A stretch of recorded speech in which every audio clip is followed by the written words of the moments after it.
Good morning, all. Welcome to the final day of 2 weeks expert lecture series on research trends in ICT, organized by School of Information and Communication Technology, Gautam Buddha University, Greater Noida. Before the session begins, I would like to give a brief introduction of our eminent expert, Dr. Viduahi Sharma. She has more than 16 years of experience in academics, research, and industry. She has PhD in computer science, MTech, and MSc in computer science. Her research interests include sensor networks, Internet of Things, wireless sensor networks, computer and communication systems. She has guided eight PhD candidates who have received their PhD, and two are in progress uh, in the domain of sensor network and IoT. She has also mentored two DSP projects. She has also supervised more than 50 MTech students. She has two patents to her credit and more than 50 research papers in high-reputed international journals and conferences, including IEEE Transactions, Springer, Elsevier, and Taylor Francis, etc. She has contributed many book chapters and also authored two books. She has chaired many sessions in various international conferences and also delivered many expert lectures. She has also been reviewed in many journals and conferences. She is a member of societies like IEEE, IETE, etc. She is currently working as assistant professor in Department of Computer Science and Engineering, School of ICT, and the convener of Center of Excellence of Rapid Alternative Energy and Mobility, Gautam Buddha University, Greater Noida. Ma'am, this is a privilege to have you as an expert. Ma'am, you can start your session. Thank you so much, Swati, for such a nice introduction. In fact, I remember I started the whole presentation when we started our FDP. So the first session was mine. I talked about research trends in ICT, and today I'm going to speak on a very specific topic of wireless sensor network and the research direction. Uh, the most profound technologies are those that disappear. This was said by late Mark Wieser, father of ubiquitous computing and chief technologist of Xerox PARC. And it has a very deeper meaning because he also said they weave themselves into the fabric of everyday life until they are indistinguishable from it. That means sensor network has permeated every part of our lives. It is present in everything we do, whether it is like we are going for a morning walk, wearing a smartwatch, and there is a sensor attached to it. We are switching on our AC, there is a sensor attached to it. We are working with our washing machines, there is a sensor attached to it. We are in a hospital, there are so many sensors working for our benefit. And we sit in a car and the car is being managed by so many sensors. When we take a back gear, the back picture comes, and so many things which are there. So it is fabricated into our lives. It is a part of our lives. So we cannot distinguish what is a sensor network. But today, my main objective is to make you aware what are the various challenges which a person is facing in a sensor network, and when a researcher is, what challenges a researcher is facing and how they are trying to mitigate it. Let's discuss what a typical sensor is. If you can see in this particular picture, there are several sensors. Now these sensors, they are collecting and gathering some data. All this data is being transmitted to a relay node. This relay node is like, it may be a sensor node only, which basically sends the data to the center. And the center is the one which is processing the data. So we have sensor nodes, we have relay nodes, and this is the center. This center may be a base station, may be connected to a cloud, may be connected to an internet. So there can be a lot of facets to it. I try to show you some sensors. There are ultrasonic magnetic sensors, image sensors, voice sensors. And these sensors are just tiny sensing devices which are capable of wireless communication. They can be as small as the smart dust, or they can be as big as handheld devices, which may be on our desktop or a palm top, or our machines, or our lathe machines, or in our factories, anywhere. So they are basically having few functions. If we see a node architecture, there is a controller, there is a memory, there are sensors and actuator, power supply, and communication devices. These are the basic 4 or 5 ingredients which sensor node should have. Sensor will be one which is sensing. Actuator is something which is doing a response, which is getting a response signal and it is acting accordingly. For example, motor starts in an agriculture field.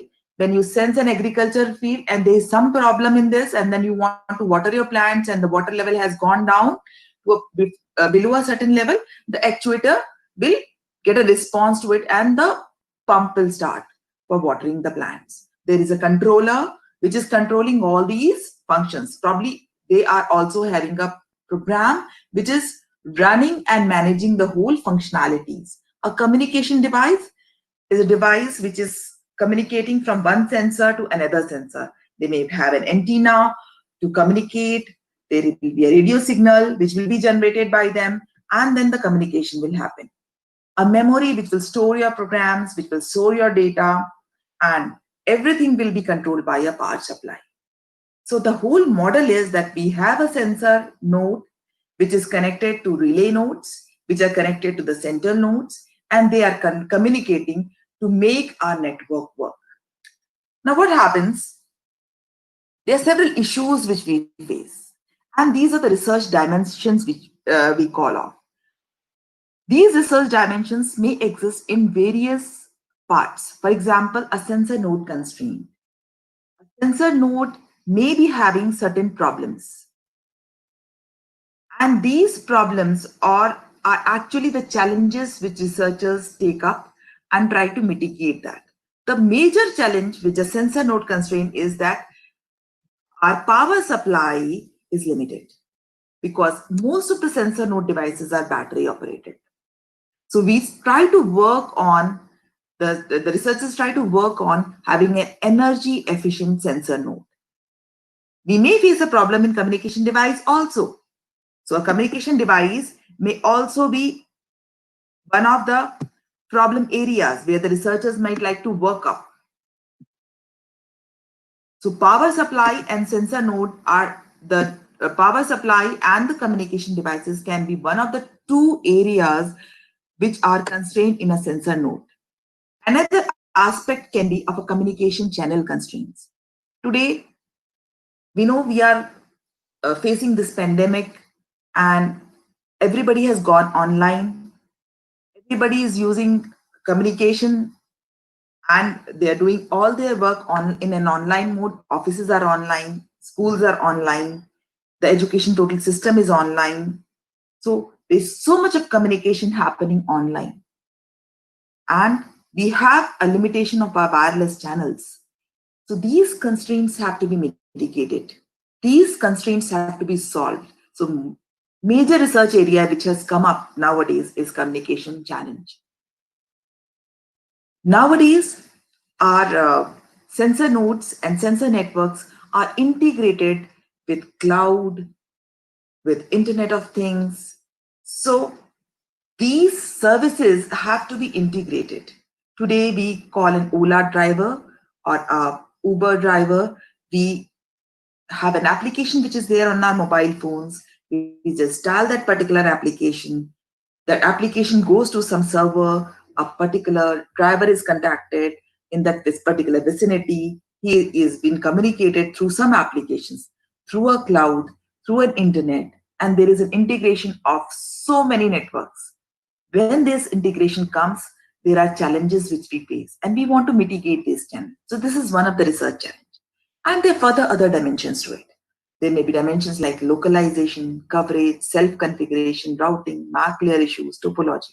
But why are these challenges happening? These challenges are happening because sensor nodes do not have some well-defined communication channel. They are not well-defined topology. They do not have well-defined structure.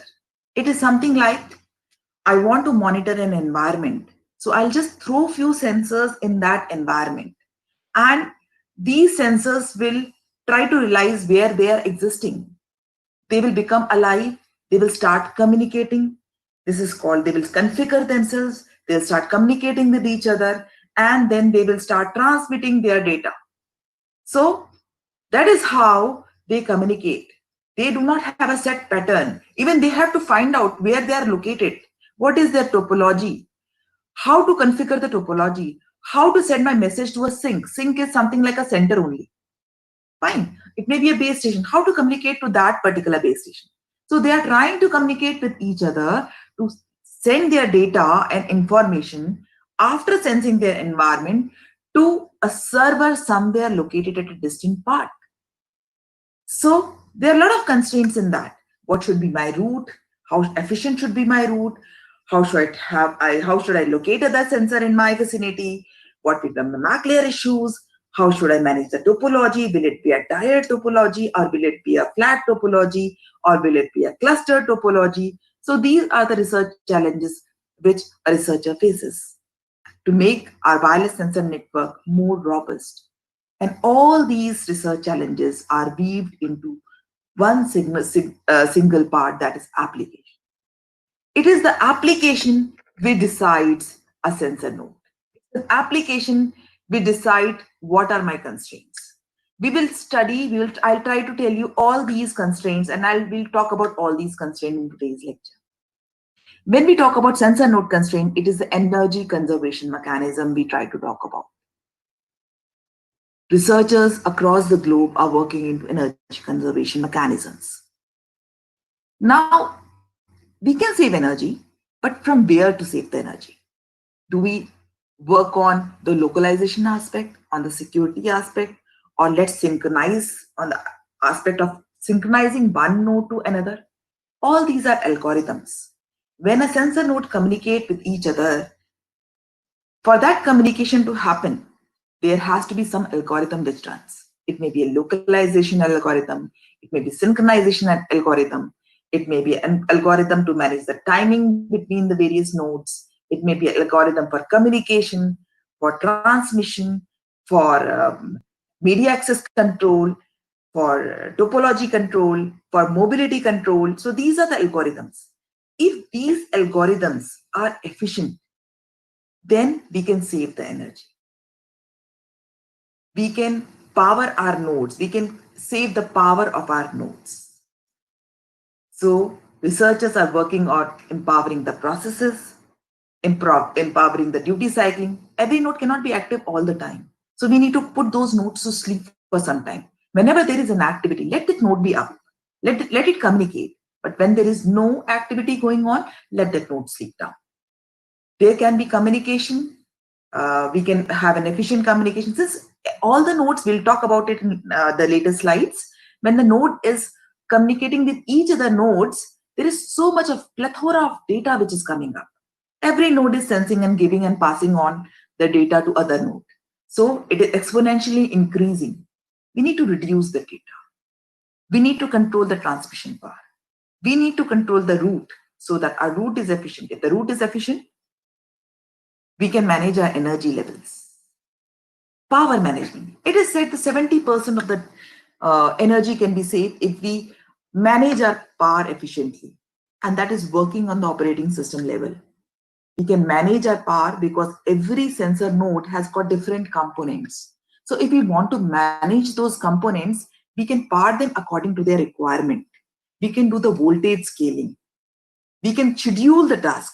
Not all, since the whole task cannot run in parallel, we can power certain tasks and make certain tasks sleep. So that is another mechanism of managing the power of the system. And the brilliant technique is energy harvesting. In fact, it can provide a perpetual lifetime to a sensor node. So a lot of work has been going on solar power management, radio frequency. Radio frequency has recently come up, but then it is very important because it is not dependent on the natural resources. Vibration, you talk about the seabeds, there are vibration energy which you can capture, there is a thermal power energy, there is a micro wind turbine energies. You talk about desert, how they are powering their life systems.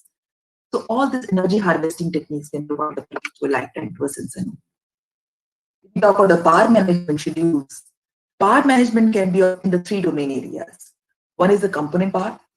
We manage, we can schedule, we can provide dynamic power scaling and power those components as per their requirements. Not every company needs the same type of a power. We can devise our efficient scheduling patterns to manage our task. These scheduling patterns have a lot of algorithms have come up, like Markov models have come up to decide the scheduling patterns, which is more efficient, and they can trigger the task. They are artificial intelligence techniques who can study the patterns of the tasks, and then they can power those tasks. And there are machine learning techniques which can learn the patterns of scheduling.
Turbidity of our water, our fauna, flora of our bed, of our ocean beds, all these things can be measured, and they can be powered by the vibrational energy of the tides. Thermal energy, nowadays we are having so many thermal plants. We can capture these thermal energies in deserts, because in the sense, thermal energy only works whenever there is a temperature gradient. So whenever there is a temperature gradient, we can capture those thermal energies. For example, in desert in the daytime, you see that the sand is very hot, but the sand has a property that if you dig deep into it, you will find it very cold. So there's a temperature gradient which is being maintained. So with the help of this temperature gradient, we can harvest our energies. So there are energy harvester integrated circuits. Here we have mentioned, we have shown you this energy harvester circuits. So these energy harvester circuits, they can capture these energy which is being harvested by them. Solar energy can be harvested. So these can be harvested by them. So we can capture this energy from solar energies. Then there are wind energy, which we can harvest from the wind energies. And solar panels are at our rooftops. We can run our geysers, even supply energy to our whole house through the solar energies. And in places where there's a lot of wind, we can harvest those energy. One of the research challenges, what should be my energy harvester? How efficient my energy harvester has to be? Where my energy has to be stored? So all these things need to be taken care of. So my energy harvester has to be efficient. We have done some work on energy harvesters. We have combined the thermal energy. We have developed a thermal energy harvester, which is able to provide a perpetual lifetime to our sensor network, and it can be deployed. And it is using the a coolant, which is a water only, because it has a high latent heat. So they can be used to generate. And there's an electric pump. You can go through the papers which are there online. You can go to my Google Scholar link also. So these can harvest energies and provide perpetual lifetime to the whole network. Another issue is how to store the energy. We know that battery is having an energy constraint, and battery discharges at a particular rate. But storing the energy in battery takes a lot of time. So we have supercapacitors which can be charged in a very faster mode, on a faster mode. But they also get drained off very easily. So a combination of supercapacitor and lithium ion battery can be used to store our energies. In fact, we are working on RF energy harvesting techniques, because today that we are moving into urban areas, and we are using so much of RF energy from our mobile towers and from mobile phones and other TV towers and all. So these energies, they are going waste, and they are available throughout 24/7 in our atmosphere. So is there a way we can capture those energies, harvest them, and use them further for our storage, and then provide an perpetual lifetime to our sensor nodes? If we can do that, then our sensor nodes will be not dying out, but they will be there forever. Though it is not possible, but still they will have a more longer lifetime. Another research areas which have picked up recently is communication channel constraints. We all know that spectrum is limited. So when the spectrum is limited, we need some way, an alternative way to utilize our spectrum more efficiently, or some alternative way has to be devised. If the channel is or spectrum gets blocked, what is an alternate option? Should we go for a wired mode? So these are communication channel constraints where researchers are working on. If you see a typical scenario, if you see this particular diagram, there is an ad hoc network, and these every nodes is talking to each other. If you see over here, uh, in an ad hoc networks, all these devices, they are, whenever they come into vicinity, they start communicating with each other. When they start communicating with each other, they send some data to some devices, and the data is being captured, and some control, the algorithm runs, whereby all these vehicles are being, that is a VANET, vehicular ad hoc networks, that comes into picture. Or a satellite is linked to a particular network. It is communicating the weather conditions. If you're driving 500 meters ahead, is it going to rain over there? Or what is the weather condition out there? Or there may be a radio link and a mobile tower which is communicating with these vehicles. To understand this sort of a communication in a sensor node, let's go into a myopic view.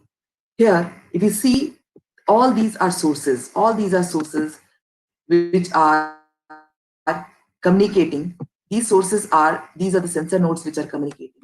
These nodes are connected to some, one of this node has become these are the sources, and this has become a sink. Sink is one component where all the communication drops in.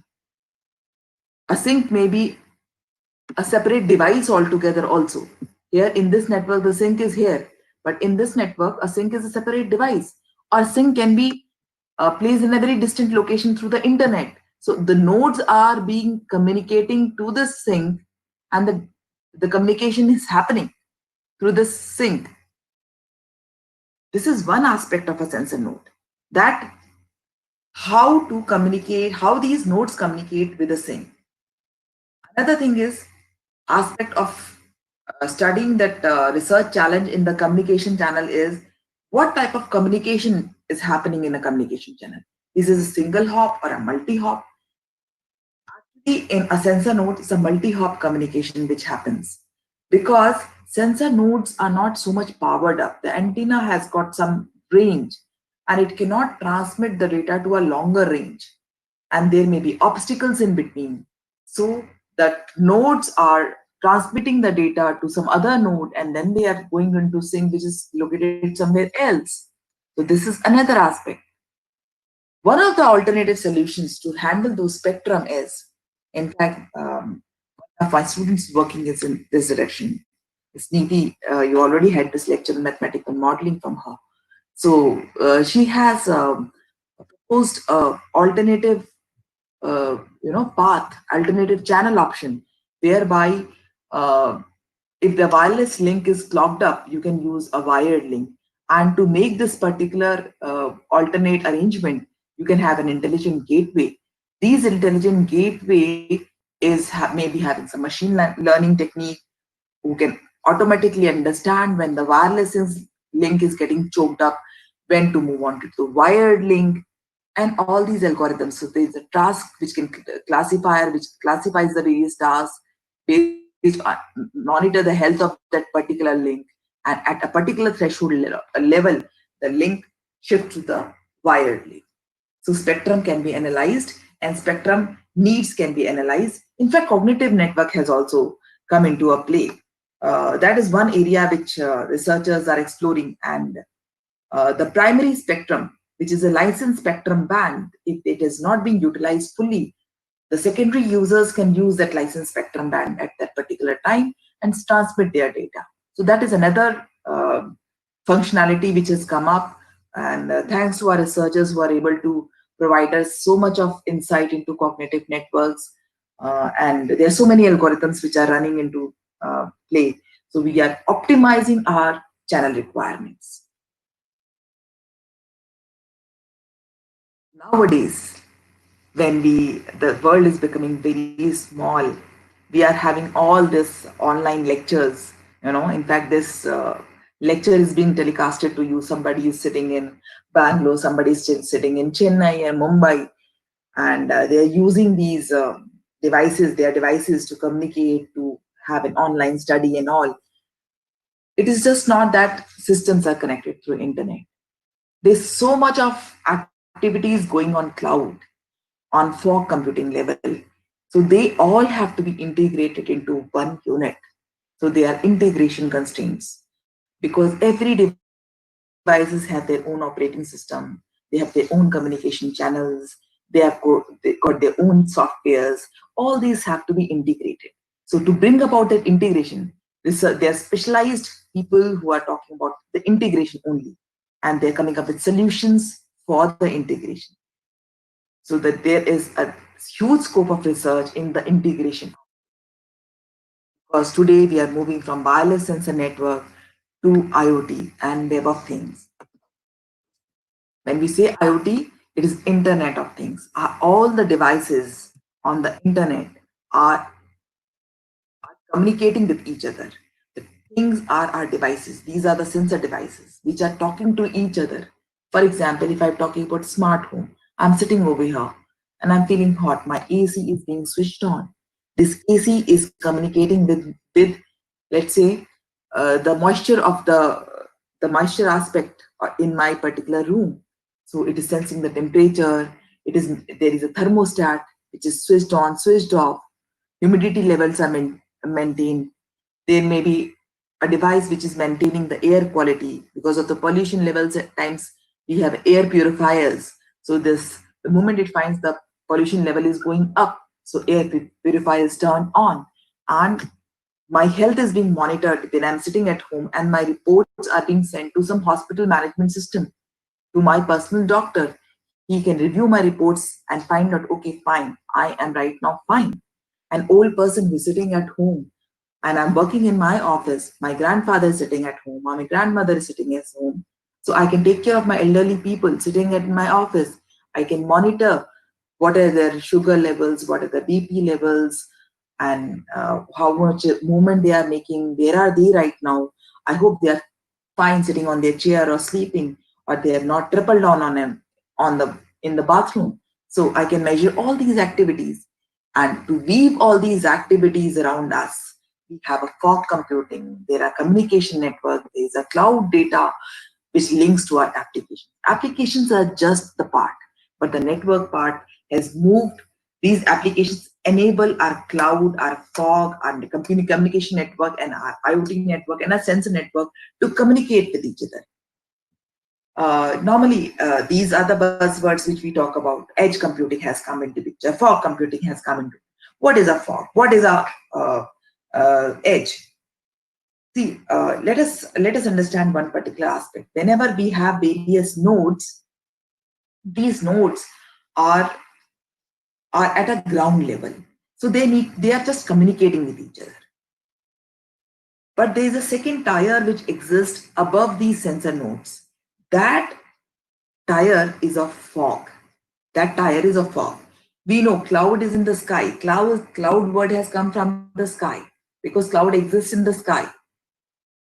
Our network, its terrestrial network, is always there. So we cannot directly communicate from a terrestrial network to the cloud. There is an intermediate network which is present over there, that is of a fog. We know that fog always stay closer to the ground.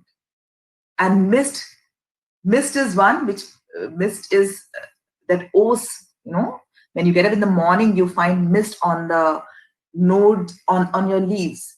So that if your leaf has got on a flower or a flower or a plant has got leaves, so mist is there on the leaves. So if there is sensor is just like your leaf or a plant. Mist is your edge, which is present in your sensor network only, but it has more computational power. So sensor nodes, which is having more computational power, becomes an edge. It collects the data, information from all the sensors which are present, and that becomes an edge node. It communicates with your fog node. Fog node is above the ground or above our sensor network. This communicating nodes are more robust. They have more computational powers. They have more memory. They have more, robust algorithms which are running into it, and they are translators between our sensor network to the cloud network.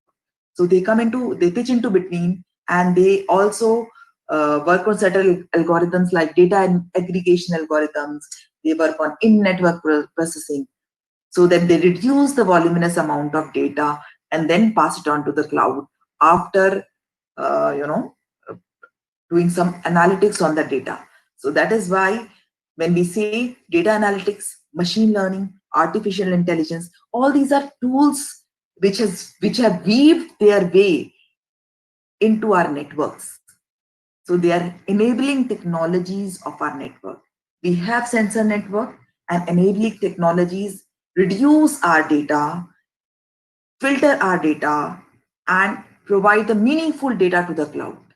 And whenever we want to retrieve those data, we can retrieve it. Or probably cloud, in one of those cloud, there can be a possibility that there is some control mechanism is there. So when I'm discussing about the applications, we're going to talk about it. So this is how the whole gamut of networks work. And these applications, they run through make a switch over from sensor network to a fog network to a communication network to a cloud network, and it builds up a communication channel between them.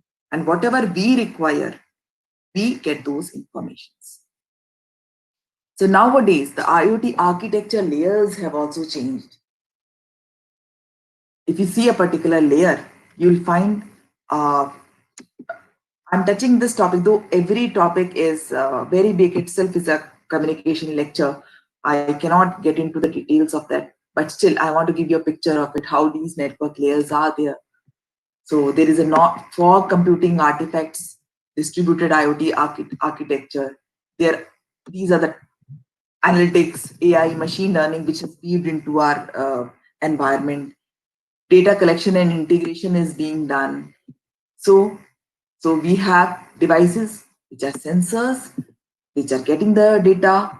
They are being communicated to fog layer, then to the network layer, then the data is collected, and on that data, some mechanisms are being applied like analytics, AI, machine learning. All this information is again passed on to the controlling center. And all the while, we are trying to manage our data, manage our whole system through trust, security, and privacy. Dr. Aarti has already told and talked about various security mechanisms in our 2 week long FT. This is a typical data flow diagram, how the devices and sensors are communicating. So you have sensor, these are the user devices, and this is a device or sensor which is communicating. This is communicating uh, to some servers, and it is going to the fog nodes, then it is going to the network, then it is going to the cloud, and there are certain various web applications which are running in the cloud, and our user devices are connected to these applications. We can sense the data of those sensors, we can find the data what is happening in that remote area, and we can control that environment through our users. This is one of the report of SRI Consulting Business Intelligence. It says that we are in 2020 right now, and we are working on 3-4 areas. One is miniaturization. We are reducing the size of our devices. We are working on power electronic systems. We are trying to avail the available spectrum, making it more efficient. This is our key concern into 2020. Another key concern is teleoperations and telepresence. We have to monitor and control the distant objects. Software engineers are working on software agents, and they're working on advanced sensor fusion. So there was once a time where there was a huge difference between electronics and software engineer. Nowadays, everything is being merged into one complete unit because software engineers are working hand in hand with our electronics engineer to provide the sensor fusion with our software engineering terms and providing us applications. We are moving from physical world to a web world. We are moving from a physical world to a virtual world. That is why our focus in time to come is miniaturization, power efficient electronics, and providing the available spectrum by integrating it with tools and techniques of AI, machine learning, data analytics, and weaving an application around them so that the whole world is working as an integrated whole. Then there are other dimensions. I just quickly goes through because they themselves are a big topic in itself. So I'll just cover it in a one or two slides. Routing is a very big area, though researchers are working on localization. Major problem is that when the sensor node is deployed, for example, in a surveillance system, if we are talking about, in a defense system, we are talking about, what we do is we have various sensor nodes. We just, from the aircraft, we just deploy those, we just throw those sensor nodes from the craft, and they fall into difficult terrains. Like there may be areas which are earthquake prone areas or volcanic areas. There are a lot of volcanic eruptions. So if I put my sensors over there, it can measure the activities over, because human beings cannot go over there and find it out. So it is easy for us to put sensors over there. So first thing a sensor does is to localize itself, to understand where am I lying. It is just like a blind person has entered into a marriage hall where he does not recognize anybody, and everybody is blind out there. So how do they start communicating? So first thing is they are going to raise their voice. Okay, fine, I'm present over here. Another person says, okay, I'm present over here, so I need to localize. So there is no GPS system out there, because the moment I put up a GPS system over there, it is going to become very costly and very heavy also. So it has to do a referential localization. I have to find a reference, a range of a localization. So that is a very important area. How to localize ourselves, how to identify who is present near me. Again, come back to the same example. I'm in a marriage hall, everybody is blind. And we need to find out, okay, I am such as groom's auntie, I am groom's uncle. So they need to do a handshake like that. I am just on the left hand side of yours. I'm on the right hand side of yours. So no, you localize yourself. You find out the path. You find out the communication way. Then how many nodes have to be deployed to have a coverage, how to self-configure myself. And now once we know which all nodes are lying in my vicinity, I need to find out a route. So localization, spatial coverage. Coverage is a very important aspect. How many sensor nodes to be deployed in a particular area? Because if we put a lot of nodes into that area, there will be so much of communication that information, the data will be huge. If the data is huge, managing the data will be a problem. So there should be optimum number of sensors into that area so that our coverage is also done. We are able to cover all the whole area and we are not over communicating. So if you see this overlap areas, now these areas have to be taken into consideration. So we have to minimize the cost aspect of it. So how much sensor nodes to be deployed in a particular area? So the coverage is also there and no data is lost and there is not over data also. When we talk about self-configuration, talking about this hall where all these nodes are blind over here, they establish a link amongst each other and then they start communicating. Then they find out the best possible route. Where is my sink? How to communicate to my sink? And there's so many algorithms which are working into it. Traditional routing algorithms fail into this scenario. We do not have the IP address of a particular node. So we know what is the data which is orienting. Nodes are recognized by the data which they carry. Routing algorithms can be on the basis of location. Routing algorithms can be hierarchical, like there can be cluster heads because every node cannot come. Since we talked about, we cannot have a multi-hop, single hop communication. We have to have a multi-hop communication. So one node which is present in one place does not know after 2 kilometers, after 1 kilometer, what is the location of the other node. It can only find out the nodes which are there in its vicinity. It will only communicate with those nodes only. So a hierarchy is set up. Clusters are being set up. A route is set up by those cluster heads. There are so many algorithms. In fact, one of my students has done a PhD in clustering algorithms and efficient clustering algorithms we have developed to on various parameters. We have devised our clustering algorithm so that we have efficient clustering so that we can route our data properly to the sync nodes.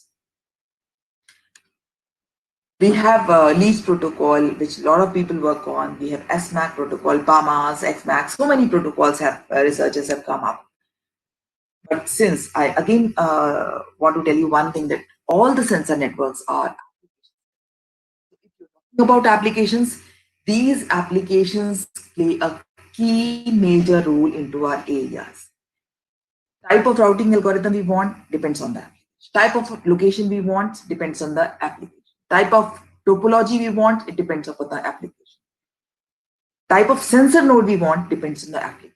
So first we need to devise and define an application, then all these research challenges. So for a particular application, there may be a different type of a research challenge. So there are no generalized research challenges as such. Sensor network is totally application specific. We need to find out an application, we need to devise a research challenge into it, and then we need to devise a solution to it. Now, I've written this statement in red. We talk about energy efficient MAC protocols. Dr. Gayatri has told you about the MAC protocols, and she has developed various MAC protocols. Collisions on overhearing, idle listening protocol, and she's talked about SMAC in the previous lectures. But the most important key to any solution is we have to develop a low complexity solution. Normally, we as a researcher want to jump onto one situation that, okay, I have to develop a routing algorithm, let me develop a very robust routing algorithm. Or if I'm working on a MAC layer, let me develop a very robust MAC layer protocol. If I'm working upon energy harvesting technique, let me develop something which is out of the box. The moment we try to develop something very efficient, we might increase its complexity. The moment we increase its complexity, the cost will increase, the structural complexity will increase, the cost may be in terms of communication cost, the cost of the device, the cost of the design, the cost of deployment, the cost of maintenance of the system, everything will increase. The complexity will increase. In sensor network, the key is let us devise low complexity solutions. You will be amazed in areas like Amazons and all, in the Amazon belt and the tropical areas and the equatorial areas, they are dense forest. So a major problem which happens in the dense forest is of lightning. The trees are so large that it is not possible to lighten the areas in that forest. So people came up, okay, we'll capture the solar energy, we'll put up devices, and they're difficult terrains. Nobody can get into those terrains. Nobody can get into those forests. So what these people did, they made some glass tubes, fine, and the glass tubes had a broader side on the upper side. So when these glass tubes were, thrown from the aircraft, they actually they were on the rooftops of the trees. So the one part of the tube was going inside the forest area, another part was outside and facing the sun. And when and there is a lot of rain over there. So whenever there is a rain, the water droplets are there. And then there are water droplets, there's a total internal reflection in that tube. So the sunlight which was being captured, that sunlight was transmitted through those tubes inside that forest area. So that was a brilliant, and it was not costing anything. Just install tubes into that forest area and automatically lightning is happening in the daytime. So that sort of solutions out of the box. We do not have to think about putting up a solar panel out there, capturing the energy, then illuminating the whole forest. Those tubes are doing illuminating the whole forest. We'll talk about some applications in this regards.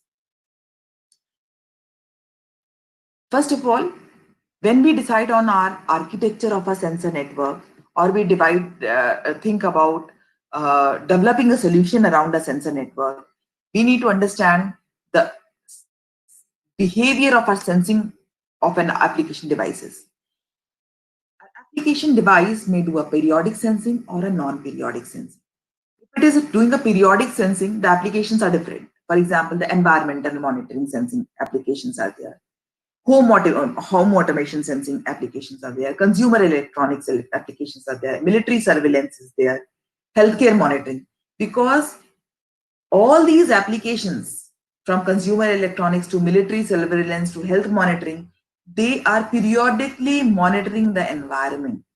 Then periodically monitoring the sensor nodes are waking up in periodic times and sensing the parameters for which they are devised. For example, if it's a pressure sensor, it is measuring periodic pressures, or at periodic time it is measuring the temperature and giving that information. Military surveillance system and finding out the activities in that particular area, and periodically it is measuring those activities and then getting that information of that activities. So a periodic sensing device requires more energy. So their system has to be such that they can be powered up. Healthcare monitoring system in an ICU, you cannot think of a system without any power, because the moment the ventilator goes off, it may be fatal for a human being.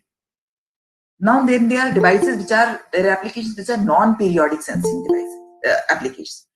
In non-periodic sensing applications, there is an event detection applications like disaster management, theft control, environmental control. Whenever there is an activity, then only these systems are triggered up. Otherwise, these systems remain in a sleep mode. So these are event based. or a query based. So whenever we want to query, if suppose a farmer is sitting in his room and he wants to find out, okay, what is the condition of my agriculture field? I hope there is enough water in the field. So he will, from time to time, he will try to monitor the field statistics. So he will just open the console and find out, okay, fine, my agriculture field needs water right now. The water and the humidity level has gone down. Or there can be non-periodic sensing like mobility base. I have tigers and I want to sense where they are moving right now. So I have wildlife tracking systems or a defense tracking systems. So these are mobility based. Wherever these sensors are going, fine, they are started communicating with they're communicating with their devices, with other senses. But till the time there is no mobility, they're not communicating. So applications are weaved on accordingly. And based on these applications itself, we come up with our challenges. And these challenges are in the form which I have already discussed. They may be the challenges of various layers, they may be challenges of energy harvesting, there may be challenges of monitoring, and then we try to build up a solution beyond that.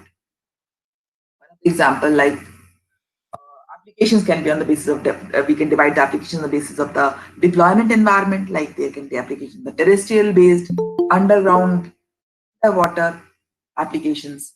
If you see, there are mines which are, you see over here, an underground mine is there. We in the mines we put up various sensors to find out, okay, what is the activity going on. There is no gas leakage because so many every year so many people die in mines because of the leakage of gas, or the tunnel is blocked up, or some obstacles come into picture. So this networks looks like there are some sensors, there's a microcontroller, there are clustering protocols which works, and they communicate. So person who is sitting outside the mine, he can monitor the activities of the workers who are working in that mine. Fine, whether they are mining the ores or they are mining the coal or whatever they are doing. Fine. So they are monitoring stations which are connected, and you can communicate with them. Similarly, underwater sensor network.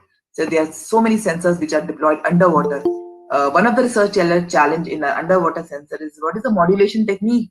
What is the communication technology? Because what in communication in air is different from communication in water. In water, there are a lot of disturbances.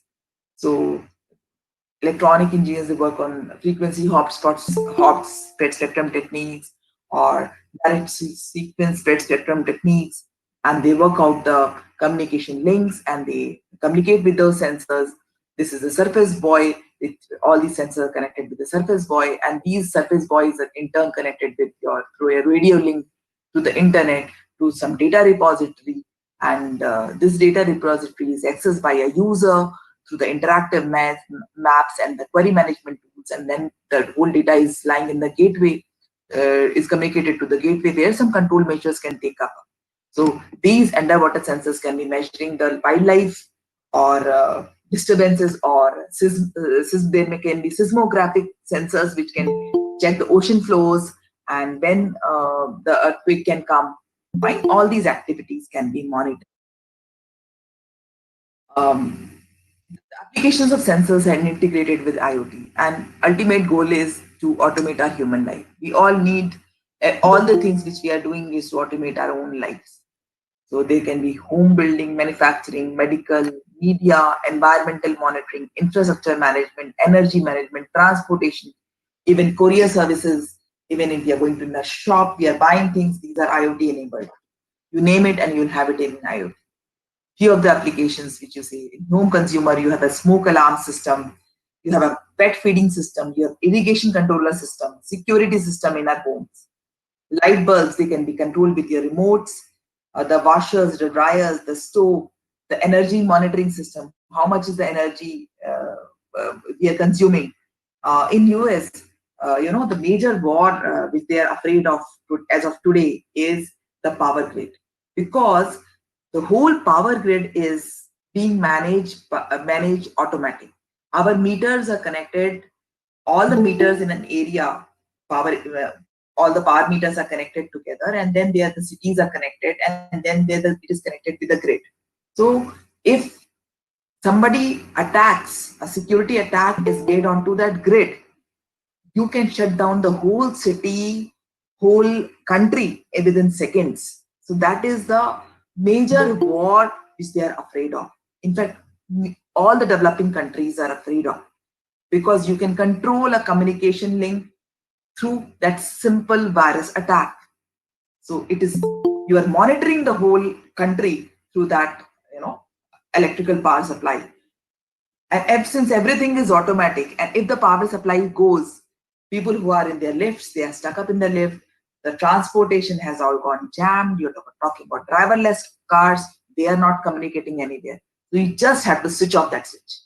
No, so uh, that is one of the major challenges. Transport mobility. You talk about smart parking, supply chain, shipping, airlines, trains, traffic routing. Each and every sector, it is built on IoT. So sensor network has weaved its way. It has become attached to this, that it is inseparable now. Health body, elderly monitoring, I just talked about.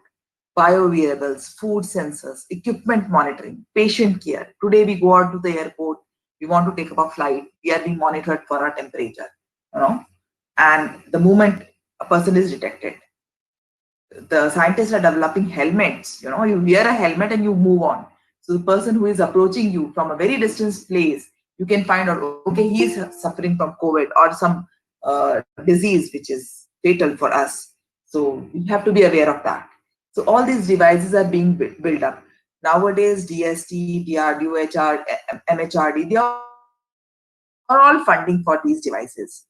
And research is going on. In times to come, these devices will be reality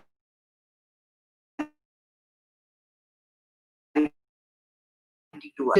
Today we have smart cities, smart buildings which are coming into, smart cities which are coming into. So surveillance, signaling, emergency services, all are being powered by these IoT and sensor networks. We can United States, we have 41 billion of USD is being spent for providing the visibility for the availability of parking space across the city.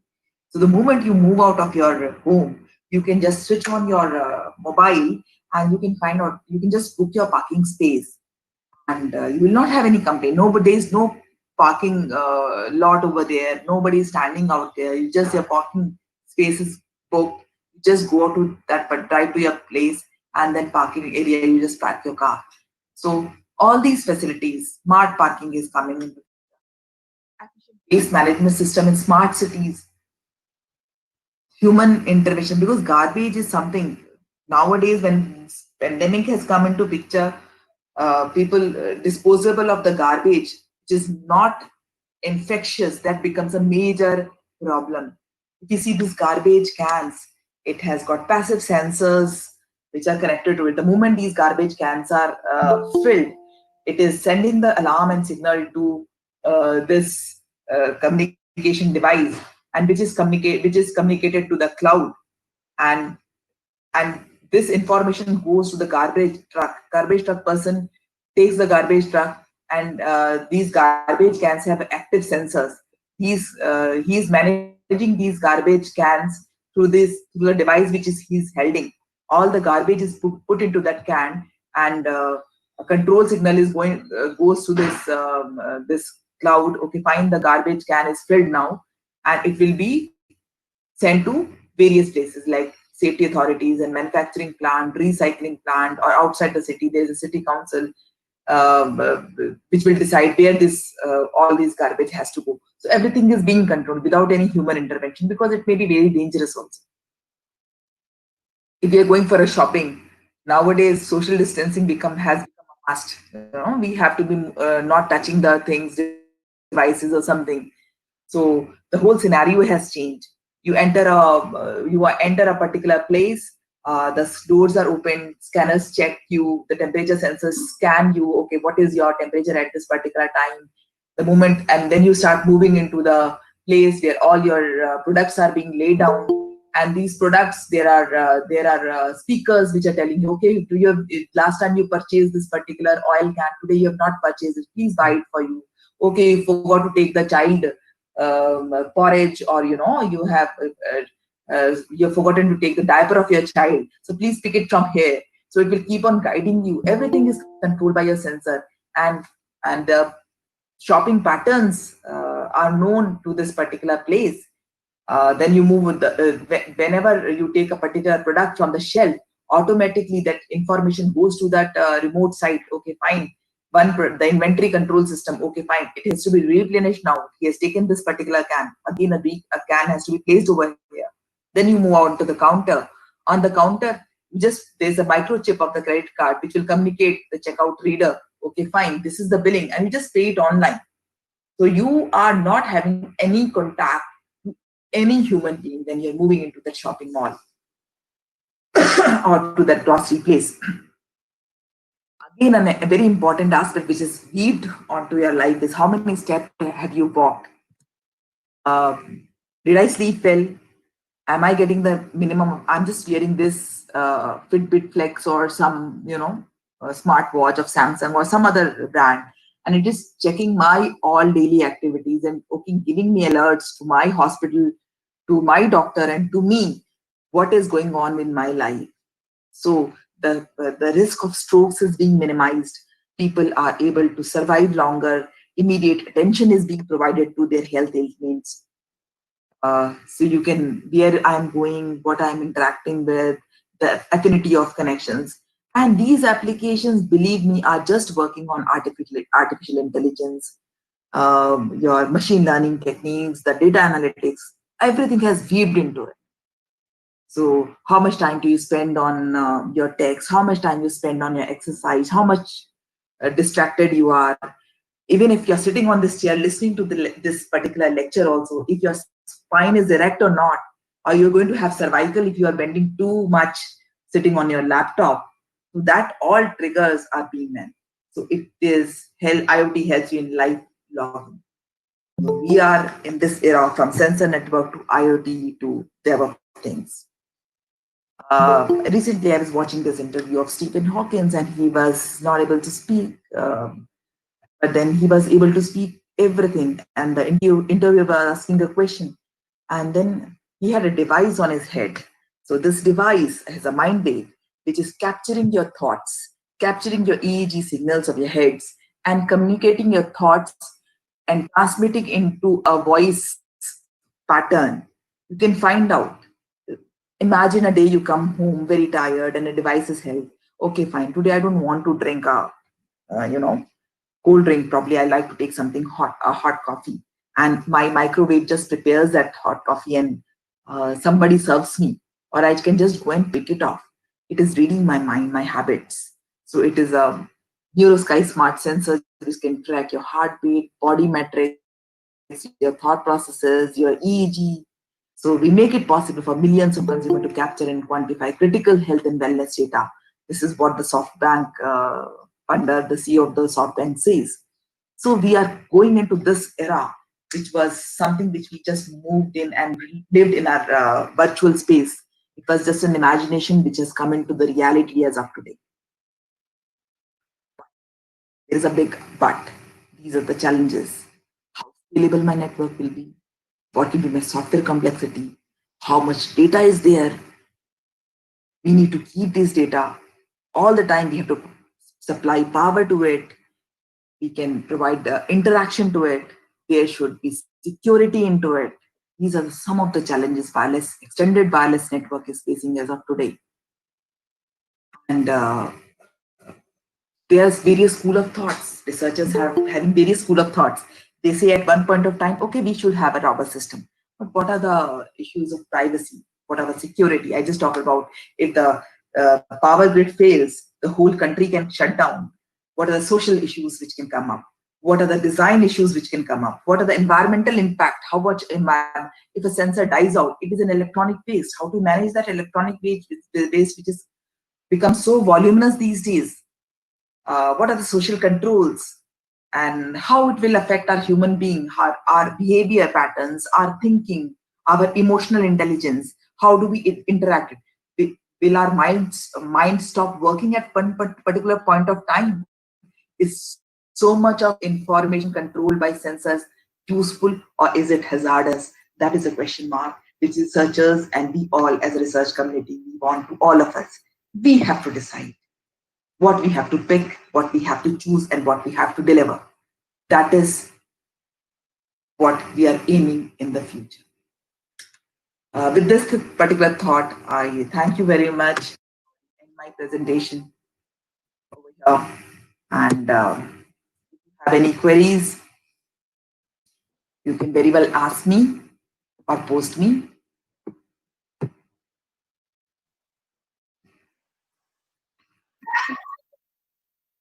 Yes.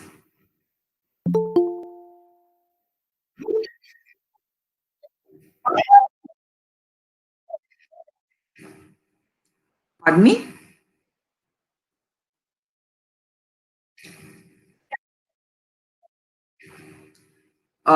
For traffic, there are a lot of schemes for managing the traffic congestion through the network.